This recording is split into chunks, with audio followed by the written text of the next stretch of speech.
Hi friends, welcome back to Lakshmi cooking style. ఈరోజు నా స్టైల్లో బంగాళాదుంప కుర్మా ఎలా తయారు చేసుకోవాలో చూపించబోతున్నాను.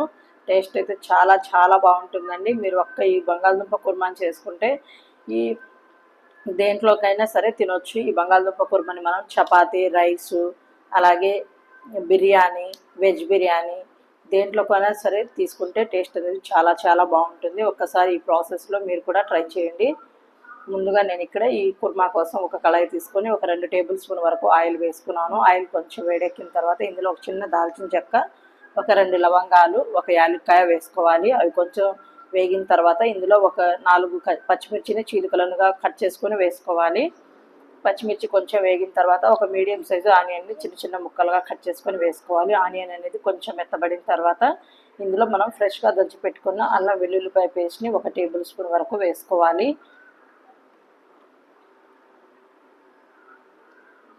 ఈ అల్లం వెల్లుల్లిపాయ పేస్ట్ అనేది పచ్చివాసన పోయే వరకు వేయించుకోవాలి. అల్లం వెల్లుల్లిపాయ పేస్ట్ని ఇలా వేయించుకున్న తర్వాత ఇందులో ఒక 2 టేబుల్ స్పూన్ వరకు పెరుగుని వేసుకోవాలండి. మరీ పుల్లగా ఉన్న పెరుగు కాకుండా కొంచెం నార్మల్గా ఉన్న పెరుగుని వేసుకోవాలి. వేసుకొని ఫ్లేమ్ని లో ఫ్లేమ్లో పెట్టుకొని బాగా కలుపుకోవాలి. ఫ్లేమ్ని హై ఫ్లేమ్లో పెడితే పెరుగు అనేది ఇరిగిపోతుందండి. అలా కాకుండా లో ఫ్లేమ్లో పెట్టుకొని ఇలా పెరుగుని కొంచెం ఆయిల్ అనేది సపరేట్ అయ్యే వరకు వేయించుకోవాలి. ఇలా వేగిపోయిన తర్వాత ఇందులో మనం ఒక 1/2 టేబుల్ స్పూన్ వరకు పసుపు వేసుకొని మొత్తం ఒకసారి కలిపేసుకోవాలి. ఇప్పుడు ఇందులోనే రుచికి తగినంత కారం వేసుకోవాలండి. 1 టేబుల్ స్పూన్నర వరకు కారం, అలాగే కొంచెం జీలకర్ర పొడి, అలాగే 1 టేబుల్ స్పూన్ ధనియాల పొడి వేసుకొని మొత్తం ఒకసారి బాగా కలిసేలాగా కలుపుకోవాలి.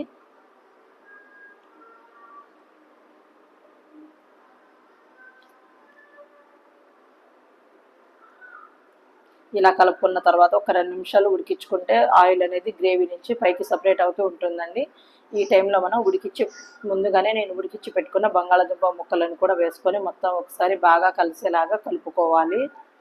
ఈ బంగాళదుంప కుర్మా అనేది చపాతీతో తీసుకున్న, రైస్తో తీసుకున్న, బిర్యానీతో తిన్నా కానీ టేస్ట్ చాలా బాగుంటుంది ఫ్రెండ్స్.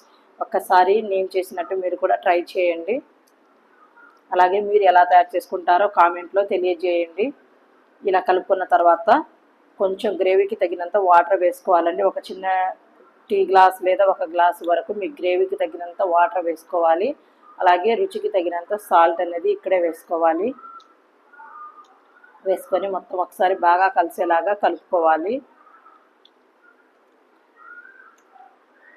ఇలా కలుపుకున్న తర్వాత మూత పెట్టుకొని ఫ్లేమ్ని లో టు మీడియం ఫ్లేమ్లో పెట్టుకొని ఈ గ్రేవీ అనేది దగ్గర పడే వరకు ఉడికించుకోవాలి. తర్వాత ఇందులో ఒక 1/2 టేబుల్ స్పూన్ వరకు కొంచెం గరం మసాలా వేసుకోవాలండి. గరం మసాలా అనేది ఎక్కువగా వేసుకోకూడదు. కొంచెం గరం మసాలా వేసుకుంటే చాలా బాగుంటుంది టేస్ట్ అనేది. వేసుకొని మొత్తం ఒకసారి ఇలా కలిపేసుకోవాలి. మీకు గ్రేవీ బాగా తిక్కుగా కావాలంటే మరి కాసేపు ఉడికించుకోవాలి. లేదంటే వీడియోలో చూపిస్తున్న విధంగా కావాలి అనుకుంటే ఈ టైంలో మనం తరిమి పెట్టుకున్న కొత్తిమీరని కూడా వేసుకొని మొత్తం ఒకసారి బాగా కలుపుకోవాలి. ఇలా కలుపుకున్న తర్వాత స్టవ్ ఆఫ్ చేసేసుకోవాలి. అంతేనండి, చూశారు కదా, థిక్ గ్రేవీతో మంచిగా మనకు బంగాళదుంప కుర్మా అనేది రెడీ అయిపోయింది. చాలా చాలా టేస్టీగా ఉంటుంది. ఒక్కసారి ట్రై చేయండి. ఈ వీడియో కనుక మీకు నచ్చితే నా ఛానల్ని సబ్స్క్రైబ్ చేయండి, లైక్ చేయండి, షేర్ చేయండి, కామెంట్